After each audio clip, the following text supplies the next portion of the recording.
Good afternoon and welcome to Good Journeys Tarot Sunflowers. It's so good to have you with us today. And you might have gotten a notification earlier if I had remembered to click go live. Always something here at Good Journeys Tarot. You'll see if you've been here before that I have made no progress since 2 weeks ago when I put together my new office. I still have over here in the corner, the stack of things that I've got to rehome or do something with because they just don't fit in anymore here. Before I introduce my special guest today, I thought that we would do what we always do and talk about what's been happening here at Good Journeys Tarot and with me. I did actually get a new deck this week, and I really shouldn't be buying any decks because I'm about to go broke traveling to Portland, but I decided because I'm going to see this creator at Northwest Tarot Symposium, and they have agreed to be on 78 Cards in 78 Weeks in the next few months, that I would go ahead and grab the Tarot Disassembled. And so if you missed it, I did do a reading with that earlier today on Instagram. You'll probably see a good bit more of it over the next few weeks as I make posts and whatnot. Speaking of which, I have gotten my energy back a little bit. You know, this summer was very much a hermity time that I didn't want to do anything. And I just felt like I was accomplishing nothing. And so I'm finally coming out of that. So this week I reached out to all kinds of people, and not just Jennifer Steedley, but a lot of others have agreed to come on. And for the next 3 months, I only have 2 openings left. So very excited. Next week, Beverly Frabel will be here from Tarot Connections. And then the 25th, finishing out September, we will have Christiana Gaudet, who is the organizer of StarCon. So glad to have them coming on board this month. This week on Thursday, we will have another episode of What's So Great. This time, the Spacious Tarot edition. And we will be joined by special guest Jason from Tarot by the Pines and Jane the Seeker, both who love this deck, and they're going to try to convince me to use it more frequently than I do. And so looking forward to that. Hope that you will join us then. So today's guest really needs no introduction, but I do want to say a little bit of something here. Recently on her website, she published a blog, Tarot Deck Collecting and Consumerism. And this really resonated with me as I think about the 78 cards in 78 weeks. And this quote is actually about books, but for me, it totally resonates with tarot, which was the point of what she was saying. It says, I don't just read books that reinforce what I already believe. Instead of reaching for books that make me feel smart, I reach for books that make me feel dumb. Of course, there are times you just want some light reading, but the most enriching experience is when a book makes you work for it. And that's Benebell Wynn, author of Holistic Tarot. And it reminds me of this project, which if you're new to my channel, and I suspect I have some first-time visitors today, is where I'm going through and pulling a card from my first working deck and studying it for a week and examining the symbols and the meaning and coming up with what I might like my own cards to look like, and mocking them up with Creative Commons imagery, with this imagery that I want to see. Most of these cards are based on personal life experiences or scenes, things that have happened to me. And this week's, I think, is something that happens to everybody the way that I've designed it. Let's all welcome Benebell Wynn. So glad to have you with me again here on Good Journeys Tarot. Hi, Rosemary. Always a pleasure. Yes, and all of you know Benebell, I hope, by now. And you have heard me reference her videos on the walking through the numbers of the cards several times over the course of the 78 cards in 78 weeks. That's usually the last thing that I do every week before I come on, is listen to you talk about those 4 decks and the cards, so that I can refresh my memory of all the things I've studied all week and have a picture in my head of the Marseille and the Thoth and the RWS, as well as the Spirit Keepers Tarot, which oddly enough was the deck that really started my tarot collection. I had only had like 2 decks at that point. One was a replacement for this deck, which had gotten damaged. It was my first working deck for about 10 years. And that's when I realized that tarot could look differently than just the Smith-Waite. And that there was more meaning and depth to the card than I was necessarily seeing each time in that specific deck. And so then I ended up ordering the Bone Stone, and it just grew from there, deck after deck. So glad to have you here. I did enjoy your blog post so much. Thank you so much. Yes. This week we are talking about the Four of Swords, and what's interesting to me, and I don't know if you've had this experience as you've created multiple decks now, when I pull a card and I'm working on it, it almost always seems to relate to what's going on in my life somewhat. Yes, we are not the only ones. It's a really weird phenomenon. Every single tarot deck creator and illustrator I've spoken to has remarked about how that happens to them. It is the weirdest thing. And in a funny way, it makes me scared to work on the negative cards. I just kind of want to be positive. So bad. But yeah, for some reason, it really does kind of matter. I don't know if it's like you're only looking at the world through that card, and maybe it's you. That could be it if you're more of a skeptic. But for whatever reason, yeah, it absolutely happens in the life around you whenever you're working on a specific card. Yes. And sometimes I realize that it's actually the shadow side or the reverse side of the card that I'm experiencing versus the upright. And it's kind of like an aha moment for me. And I'll talk a little bit about that when we get to the reverse of this particular card and what's been going on there. So I did invite Benebell to share some cards from her collection. And I know we have at least one in common in the ones that we're going to share. And I'm going to start by showing a couple that are pretty much reminiscent of the Smith-Waite. The first being the Robin Wood, which she places that effigy in nature versus in a cathedral, trying to move towards a more pagan view of the cards than, say, the Christian imagery that we get a lot with the Smith-Waite. And it wasn't until I studied this deck probably 2 or 3 months ago now with Tarot Stash and Amy from Strength Reversed. Yeah, welcome. So glad to have you with us today. That I realized in this card that it was not actually a knight, but it was actually an effigy of a knight. Right. And more of and so for the longest time, I just thought that was a person resting in this church or tomb, so to speak. And so when I saw the Robin Wood, then I went back and read the pictorial key and was like, oh, okay, it actually is supposed to represent like a monument to someone who is gone. It's not just a person sitting there. And that idea of death, which comes up in this card probably more so than, say, death itself, is really, like you said in your video, allegorical. It's about finding rest and peace at the end of some experience. In the Santa Muerte, there's like this total isolation idea. It's just being nailed into the coffin, so to speak. And those are ones that kind of equated to me with that whole idea of death and of the tomb and whatnot. I have 2 others that look very RWS, and I do want to talk about them. Do they look familiar to you at all? Is that one, the one on the right, is that the Vitruvian or the black and white first edition? I can't. This black is and white first edition. Yeah, this is the black and white first edition. Saw the card back. And this is the Revelation, yes. And at first glance, these look very reminiscent of the Smith-Waite, but you actually did something interesting with the stained glass area.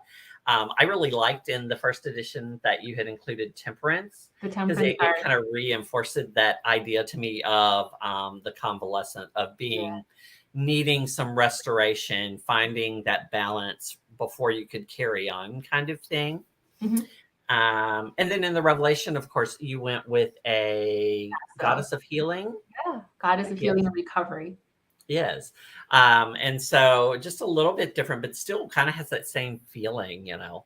I almost think it could actually possibly even be the star in that window, Yeah. perhaps, particularly the star from the first edition of your deck. Yeah. Um, I've always loved that the tower is in that card. I love that too. Oh, I'm glad you noticed that little tiny thing in the background. Right. Yes. So, what are some of the cards that you pulled for us? I was looking at some of the newer releases. For example, the Global Fusion Intuitive Tarot by Wayne Rodney. I'm new to him as an artist, but this is supposed to be a samurai and a dragon underneath.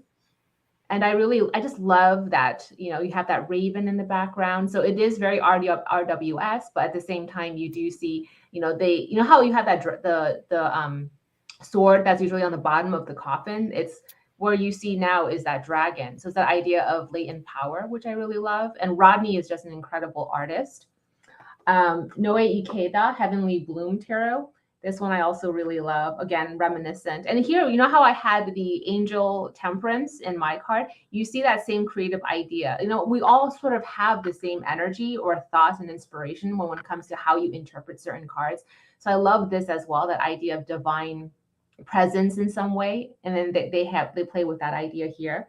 This is Robert Place's Four of Swords. I believe in the little white book that comes with it. This card's archetype is the sage. And you see that this card is meditating below the realm of troubles. So there's this idea of immersion or going underneath, going deep down to find solace and wisdom and knowledge. So those are some of the cards that I saw. One of the things, and I'm trying to remember how to, there we go. That's how we do it. Make you big and me small. Tarot Stash always has to tell me how to use StreamYard when he's on here. That particular card that you were showing, and I actually had several in my collection that I didn't use because to me, looking at it, my initial response is Four of Cups. Same. Right. Yeah. And that's why, since we're talking about this, how do you personally differentiate the energies of those two cards?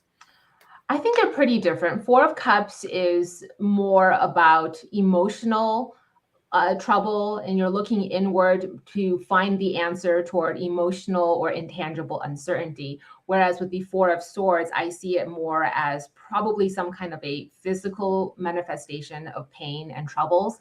And again, you see in the Atea and the RW, the weight kind of continue that idea of you have the coffin, the tomb. Those are all concepts that are sort of embedded into the Four of Swords. So you have sickness, like literal physical medical sickness. It can be psychosomatic symptoms that are coming up because of mental troubles, mental issues that are going on that kind of, you see it, right? And so I think there's a very big difference between those two cards as I tend to interpret it. How about you? Yeah.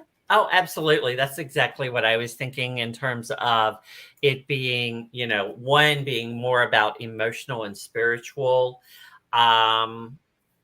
meditation and that type of thing versus this one being more about the physical world, the mental and the physical aspects that come into play. And sometimes those actually show up in the cards, like when you move towards more modern decks. Like this is the Rider-Waite deck. And she just looks exhausted. I don't know why. I've just loved this particular version, even though it's very reminiscent of the Smith-Waite layout of the cards. And you'll still see the swords in a lot of them, even if they rearrange it. Like you're using the swords to create a canopy to nap under, kind of thing. And then a lot of people do now tend to associate this card with like the idea of taking a nap or Sleeping Beauty or Snow White. I think it's Snow White. Oh, I think it's Snow White because of the whole coffin thing and the. Right, because she was in that glass coffin. You're right. So it is more Snow White. Both of them did sleep, though, I think. Yeah, there's actually a paragraph in Rachel Pollack's book, 78 Degrees of Wisdom, that I read earlier today, where she makes this this point about Sleeping Beauty and also the Fisher King of the Grail legend. Oh yeah. And she says the imagery suggests the Fisher King of the Grail legend, whose physical wound mirrored the spiritual sickness of the kingdom. The picture also recalls Sleeping Beauty. Both these figures needed outsiders to awaken them, which I think is true of Snow White as well. But the king lay ill until Galahad brought the Grail's blessing, and the princess, symbol of a neurotic fear of life, remaining asleep until the prince, refusing to be stopped by the fence of thorns, roused her. And so there's this idea that I think that sometimes someone or something has to come along to wake us up. And so I have one more here. This is from the Poe Tarot, another recent one. They quote from Edgar Allan Poe. So you have In Pace Requiescat here, In Pace Requiescat. And this one is from the Cask of Amontillado by Edgar Allan Poe. So this one actually has more of that rest in peace, death and dying type of energy. And I really like that as well, when people aren't afraid to go there. I think a lot of times we're like, oh, it's just a nap, which I think it does come into play in terms of interpretation. But I love it when the imagery goes to the extreme like that, like rest in peace. This is really, we're not shying away from the death themes in the Four of Swords. And I like that as well. Absolutely. This one actually, I think, goes a little bit too far to me because he's awake. He's kind of enjoying himself under the tree. Oh, he's a very happy Four of Swords guy. Versus being asleep. And you know, a lot of them still do that. You'll see the swords in the background. That's the Green Witch. And then the Fyodor Pavlov, which is just an amazing deck.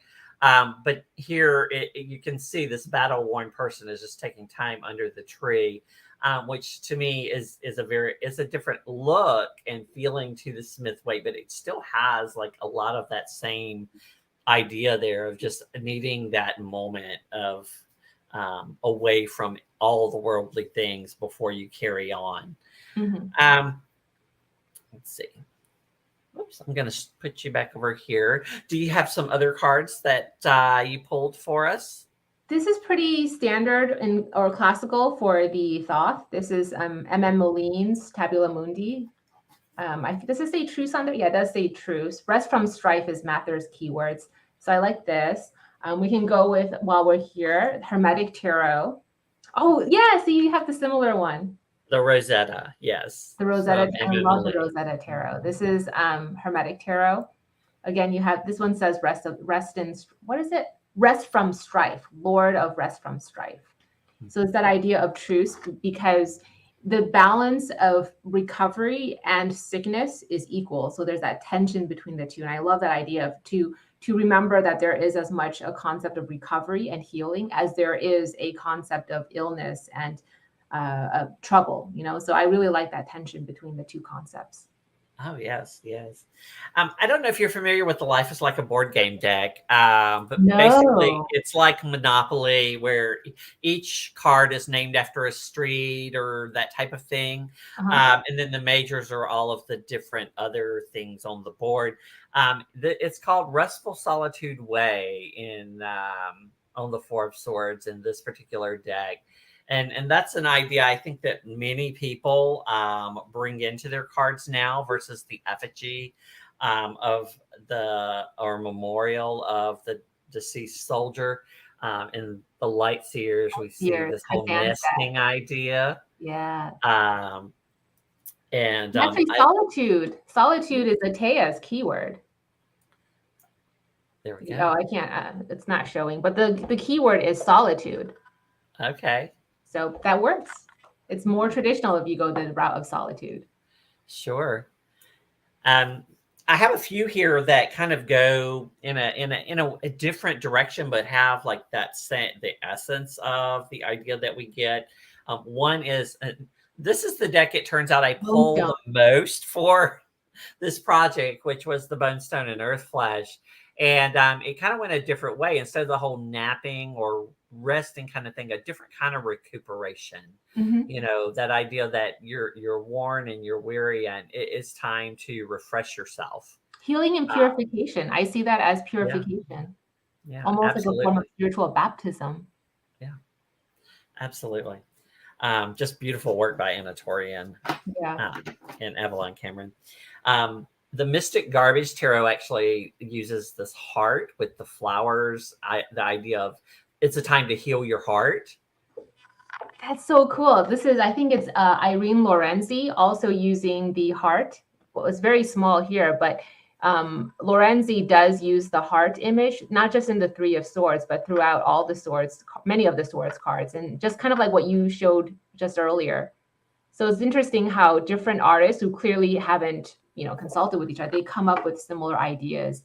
We all kind of orbit around the same themes and energies whenever we're looking at these tarot cards. It's really interesting. Absolutely. So, do you have any other cards that you are itching to share with us today? Um, Tarot Neocolonial de las Americas by Muniz. This one I think shows Sor Juana, the 10th muse, or one of the feminists of the Americas. And so I like this idea here for the Four of Swords, where I think they're going with the idea of arts and culture and meditation, solace, retreating into a form of solace in order to activate your creativity or to activate genius, is to, instead of going out into the world, going inward. So I think, again, you were talking about that Four of Cups concept. So sometimes people like to mix Four of Cups and Four of, they sort of find an intersection of those themes. So I like how that was done here by Muniz. How about you? It's interesting that you mentioned genius there, because that's one of the terms that you use when talking about the holy guardian angel, Yeah. which we think of it as temperance in most decks, or at least in your deck, Yeah. the angel. And so that's why I really like that idea of temperance there in the first edition of your deck. I actually only have one more card, and it is actually the let me pull myself over here big, is from the Tarot Disassembled. Deconstructed. Disassembled or deconstructed? Disassembled, yes, the Tarot Disassembled. And the reason is that I like to talk about some of the symbols and their significance in the deck, or in the particular Smith Waite image. As much as I love the Thoth image in this particular card, there we go, that's better.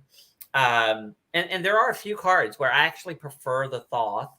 I just think they're really beautiful, and I resonate with the meaning that is there for those particular cards. But one of the reasons that I brought this up is because sometimes there's symbols that people pull out that I don't see or don't connect with. And there's actually one that I still to this day haven't found in this card. So hopefully you can help me. But of course, we all know about the stained glass and the swords. We've talked a bit about those already. And people have different interpretations of them. Some people will say, okay, there's the three swords above them are those things that are weighing them down or causing them grief, but that they have a sword at the ready, kind of thing.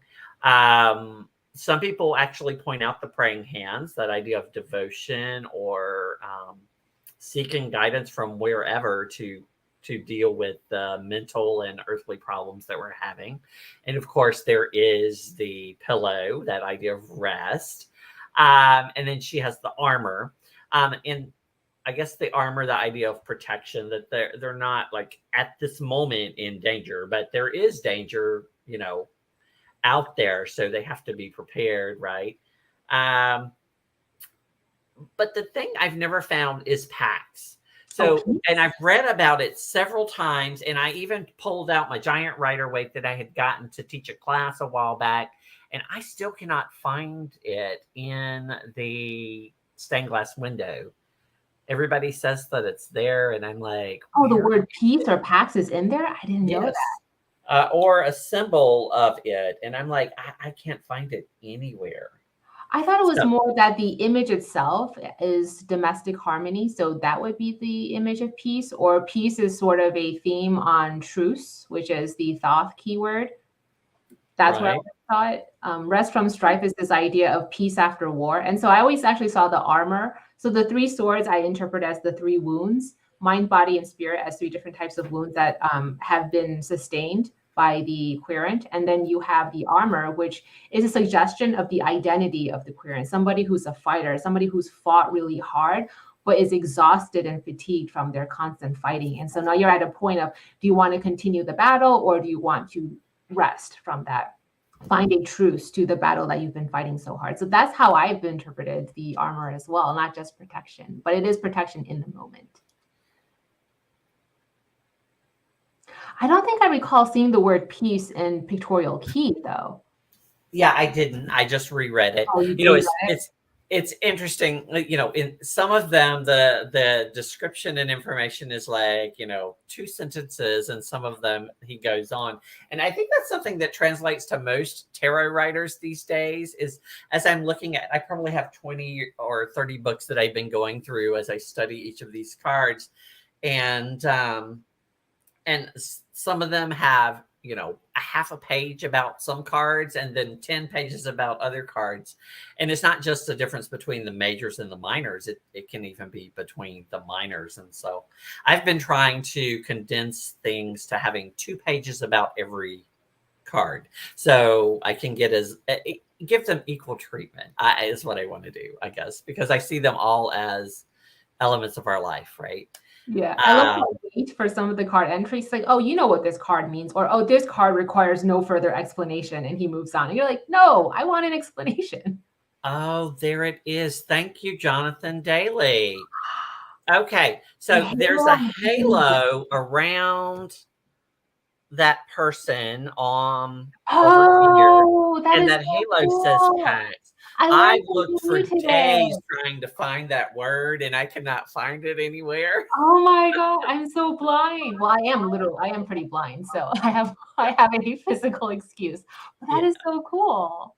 Yeah, I'm Thank nearsighted you, with Jonathan. astigmatism, hence the glasses. But and it, I still can't often see things. I sometimes I'm still doing this all the time, despite having bifocals. It's awful. I have a magnifying glass on my reading table because sometimes when you get to those really beautiful decks, you like, for example, taking a magnifying glass to the RWS, that would be a great idea, especially to find the word PAX. I've never seen that before. I love that. Yeah. You know, I bet I would see it on. I have one deck that I just thought of. I would probably see it, and I didn't even think to look. Because I don't go through all of my RWS decks, you know, because they're the same image, and so I don't usually pull all of them out. So a You know couple what I other things. wonder quickly? Do you think Smith inserted that while she was drawing, or do you think that was instructed by Waite? Isn't that interesting? Like, how did that get there? Was it Right. something that was on the fly by the artist, Smith, or was that something that was pre-planned out by the creator, Waite? Yeah, it's one of those things where I think it might be the artist, because like a lot of the time when Wade goes into great detail, there are specific aspects that I see in the card that he indicated should be there. Mhm, But and then other times he's very general about the image, and I feel mhm. like maybe that's where she filled in things, but we shall see. Yes, it's great when we all learn something. See, Tara Stash learned about PAX too. So awesome.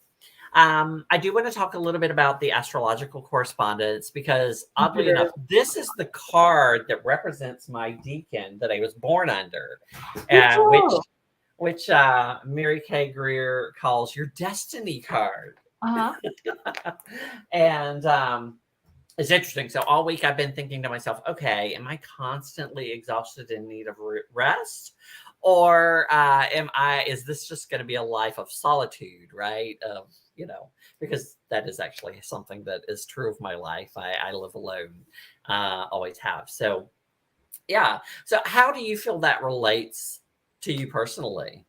My Jupiter, well, for me, it's not, I gotta see what's in the deacon ruler Jupiter and Libra in my birth chart, but my Jupiter sign, my natal Jupiter is in Libra. So that was kind of, you use the deacon and you also kind of work with the planetary rulership. So for me, I don't know how it relates to my Jupiter sign. I guess there's a workaholism. I kind of feel like, a lot of times people see advocacy work, litigation, lawyering as a form of, being a warrior. And then there's also the idea of swords, writing, litigation, using words to battle. So that is essentially the job or profession that I chose in life. And so I find that the level of exhaustion that you see in the RWS Four of Swords is what I constantly feel like is the defining theme of my career. So that makes sense. Okay. Sure. One of the things that I read in Corin Keener's book is how basically Libra slows down the wheel. So the wheel being Jupiter, basically with its trying to balance things out, we have a little, there's a little bit of slowness there, which kind of makes sense with this card because you're taking time out from all of that chaos that you were just talking about as a attorney and deck creator and all of that, to pull everything together mentally and physically before you carry on, whether there's physical illness or it's just exhaustion, so to speak. Well, let's see. Yeah, what Jonathan said is Waite perhaps focused more on the nitpicky symbolism in the majors and not so much in the minors, where he kind of gave broad strokes instructions to Smith. I've heard this before too. I can't cite any sources, so I don't want anyone to rely on what I'm saying. But through the grapevine of the tarot community, yeah, I've heard that as well. So the last thing, and we've talked a lot about this card in general, which is mostly what we would consider the upright sides of the card. But let's look at the shadow or reverse side a little bit. And I'm going to start by talking about what most people write about, which is how it's kind of related to my life recently. Like I said earlier to you, and I've mentioned it on this channel several times, is, this summer, I just haven't felt like doing anything. I just have felt like I didn't know whether I wanted to keep doing anything. So I pushed myself and continued to do this series, but that's all I've done for 3 months is just this series. And my house shows that. And so for me, when I look at the reverse of this, it totally makes sense that the rest is over, that it's time to get up, time to move on. And that's kind of how most people view this card. But in your book, you actually have a different view of the reverse or shadow side of this card. Why don't you tell us about your view of it? I don't remember. Okay. I see it as more positive. So Atea sees the reverse as a positive re-emergence or emergence out of that state of solitude, that state of rest, or the state of strife and truce. So in Atea, I believe upright, it's solitude, reverse, it's economy, but there's a slightly brighter, more optimistic meaning when that card's in reverse for the original Atea. And then for me, the way I interpret it, it depends on the context. Whenever a card is reversed, I then really need to look at the cards around the reading to see how it's going to be playing out. It can mean amplifying the negative if the cards around it are really rotten, right? But then I think it comes out by itself. I see it as the reversal of the theme that's there. So I don't necessarily see it as a deeper sense of exhaustion, but rather a message from spirit to push you out of exhaustion. It's like you don't have the drive inside yourself to get yourself out of your own slump. So spirit is giving you that kick in the butt to be like, get yourself out of the slump and go out there and do something with your life. That sense of you need to pull yourself out of this. So that's the message that I get. It's like tough love, get out of your exhaustion mode. Okay. All right, great. Yeah, so in Holistic Tarot and a couple other places, I kind of got the sense that it's like in reverse or shadow side, it may be worse than like simply taking a break and moving forward, that it might be an ongoing thing. Some of your keywords in Holistic Tarot were caution, social unrest, a need for faith. So I guess the idea that it's not something you can get past by yourself. I think that's Eden Gray. Like that's a very Eden Gray interpretation of reversed Four of Swords. That's probably where I got that. Okay, yeah, I haven't actually read Eden Gray. I hear her referenced in some other people's books, but I haven't read um, Eden Grays. I So think yeah, what's so interesting that's is, oh, sorry, go ahead. no, go ahead. I think Mary Greer is heavily influenced by Eden Gray. And then I think the rest of us are heavily influenced by Mary Greer. And so that's just become a very dominant way. Today's modern society of tarot readers, we tend to, a lot of our interpretations, if you really look at it, are very, Mary Greer, Eden Gray, that sort of, that particular tradition of interpreting the cards. Yeah, I think it depends on like which deck you pick up first and like which book. Like True. for me, I started out with, this deck, which we're about to shuffle in a few minutes, which is just the RWS with the blue back, right? And I read through the pictorial key and I was like, okay.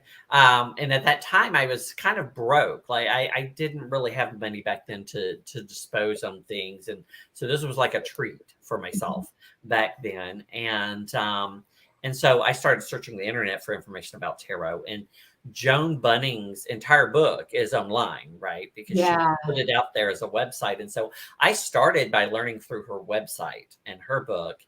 And it wasn't until I picked the tarot back up in, say, 2017, 2018, and started taking some classes on Tarot Readers Academy, mainly yours and Evelyn Cameron's that summer, that I got back into studying it. And this was the first book that I bought. And I believe it or not, I've read most of it twice, but I still have sections of it I have to refer to constantly. Oh my God. It's a reference book for sure. And so I've been more heavily influenced probably by your work because you've just had so much content out there in the few years that I went and focused myself back into tarot. And it was just current at that time that I was beginning all of this again. So so let's look a little bit at the image that I created and my thought process. I'm going to switch it this way. There we go. So this was originally the mock-up I did of the ace. Again, I'm using Creative Commons imagery and arranging it to include the things I want to include. My goal is eventually either I'm going to actually practice and get my skills where I want them to do the art myself, but more than likely find money to hire an illustrator, because even though I studied art in college, I haven't kept up with it at all. I like the cycle of seasons that it's this sort of pictorialized in the dandelions. You know how so the dandelion on the left, right, is one season of the dandelion. Because I remember living in New England, the East Coast. This is something everyone from the East Coast knows and sees, right? And on the right side, that's more autumn, right? You know how you have when it gets the puffy ones, then you can blow on them. Oh, I love that. Yeah. But I like how you have those on the two sides. That's really cool. And then the butterfly and then the flying seeds of the dandelion flower. That's a really pretty image.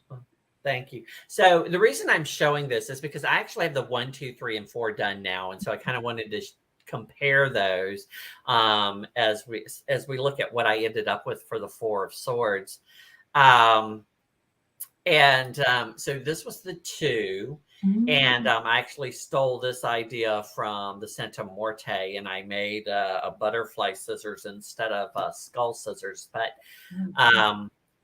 I've tried to connect the cards. This was the 3 of Swords. I tried to do something different, but it didn't really work for me. I thought this worked the best. But then, so when I got to this card, I thought, how can I connect it to the rest of the air suit? And so my first thought was, well, it could be the same room from the 2, right? The place where she was making a choice. And now this is the place where she's having to rest after it didn't work out, so to speak. And then I drew in the butterfly and the dandelions after someone suggested that this little dot was too plain. And I was like, well, I can always embellish the wind chime. And so this is kind of what I ended up with, because like I had said earlier, I try to connect these imagery to things that have happened in my life, specific scenes. And that's why my strength card looks nothing like the Smith-Waite or the Thoth, or my judgment card. But and here I just can't help but think about all those times where you come home from work and you're so tired. You just have to take a moment and lie down, and then before you get up and go again, because it doesn't stop with just because you've gotten home. I mean, you have to eat, make dinner, right? You may have to clean, or, whatever the case may be, to keep life moving forward after that rest. And so that's kind of where I was headed with it. I love the dueling perspectives too. So you have the perspective of the silhouette figure on the couch, right, looking up, and what that limited perspective must be, and the emotions and the thoughts that's coming from that particular perspective versus our perspective as the viewer. Because our perspective is out that window, which is very hopeful, optimistic, and there's also the sense of a promise of healing. And so our perspective is much more expansive and more promising than the perspective from the figure that's lying on the sofa. So that dueling perspective is also another theme on the word truce. So I really like that. Well, thank you. And her description of my card is much more eloquent than mine by far. It's great. Yeah, I liked the idea that in certain cards, I've tried to use this similar background imagery to kind of denote that these are happening in the same environment. So basically, this is the same couch, the same room where before someone was trying to make a decision, and now they're probably recovering from all the work that went into that. Was part of the idea, but it was also something I could relate to my own life. And between those two cards, the 2 and the 4, you can see, a different time of day, a different, possibly a different season, as it were. And so that's kind of why I went with this direction. But oftentimes I do change things based on what people say about the images. Because I have a Facebook group, Good Journeys into Tarot. So those of you who are watching, if you would like to get the first look at the cards and the ideas that I'm going with for the cards during the week, join the group and comment. Who knows, I might incorporate some of your ideas, because some of my best ideas have come from other people. This idea came from Tony Antoinette at Intuitive Tarot and Jewelry. And then of course, the Devil, which we've mentioned several times over the course of our weeks together, was totally an idea inspired by Tarot Stash. And Go Gerald. Value everyone's opinion as they create the cards. So glad to have Benabel with us this week. And as always, she was quick to respond and offer to be here with us and talk about this card. And I'm looking forward to having lots of guests over the coming weeks. It's kind of, as I was saying earlier, this card has kind of played out as in the reverse for me, in that it's like that push to move forward and go on after some time of solitude, so to speak. And I have been able to get people lined up for this event each week for the next several months, and I'm excited about that. Next week I'll be with Beverly Frable, and we are going to be working on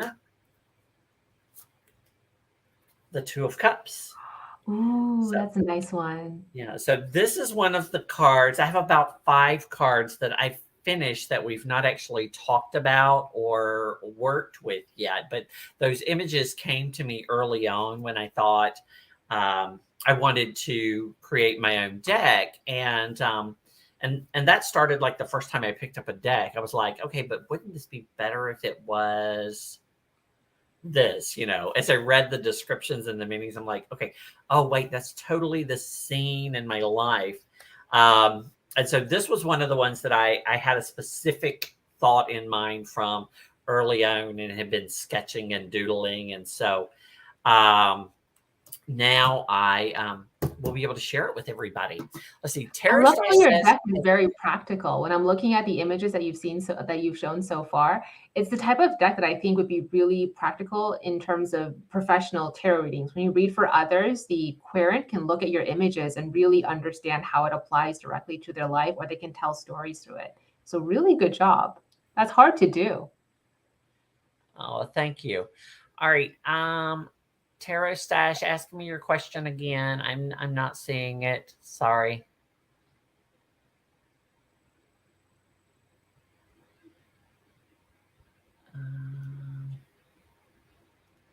Oh, why do you think there is some correlation between the Four of Swords and the Four of Cups? I think is the influence of numerology and how we sometimes confuse our thoughts and emotions. Oh, I like that. Was that your question or was that just a comment earlier? Well, I think both of them show somebody who's not in the brightest of spirits, looking inward, looking down, trying to make sense of a chaotic and unstable world. And so it's easy to connect the two. And also, they are connected. Physical pain is connected to emotional pain and vice versa. Stress, anxiety does sort of manifest psychosomatically in terms of actual medical health issues. Medical health issues can exacerbate mental health issues. So in life, they are related. So it makes a lot of sense that an artist will interpret the two as coinciding or merging the two in some way. Absolutely. Absolutely. Thank you so much for being here this week. I want to remind everybody to like and subscribe to the channel. Check out Benebell Wynn's content on her website as well as her social media. She is working on a lot of things right now. Is there anything in particular that you want to bring to everybody's attention today? I like to give my guests the opportunity to promote themselves. Well, not me particularly, but both of us will be at Northwest Tarot Symposium in the first week of October. So that's something to look out for. It's a really exciting time. If you've never been to an in-person tarot conference, it's just a great place to be. You really get to meet people you've been interacting with online. You get to, I mean, it's a much more positive and happy spirit, and you always leave reinvigorated and inspired by the tarot community. Whereas sometimes the drama online can get you down, going in person really brings you back up. So I strongly recommend an in-person tarot conference if you have the means or you're able to at some point in life. Bucket list. Absolutely. This will actually be my second one, but the first one was a hybrid. It was StarCon. And so there wasn't a lot of people on site. I did get to interact with some people who are going to be on in the next several weeks, Mitchell Osborne among them. And so looking forward to that. Don't forget, everyone, that Thursday I will be doing my What's So Great series on the Spacious Tarot with the expansion pack. Carrie Mullen came out with an expansion pack for the Spacious Tarot. I have it. It's awesome. I don't have it in front of me to show, but you will see it on my website soon enough. It's really cool. I'm pretty sure that Jason has it. I don't actually own it. This is a deck series where I talk about decks that I don't use a lot, that I did like some of the images in, but I don't use a lot. And so I invite people to come on and sell me on the benefits of the deck, but maybe walk me through the cards that don't resonate for me. And it's been very rewarding. I learned some really interesting things with Tarot Stash and Amy from Strength Reverse walking through the Robin Wood. So thank you again for being here. Until next time, everybody, good journeys. Thank you.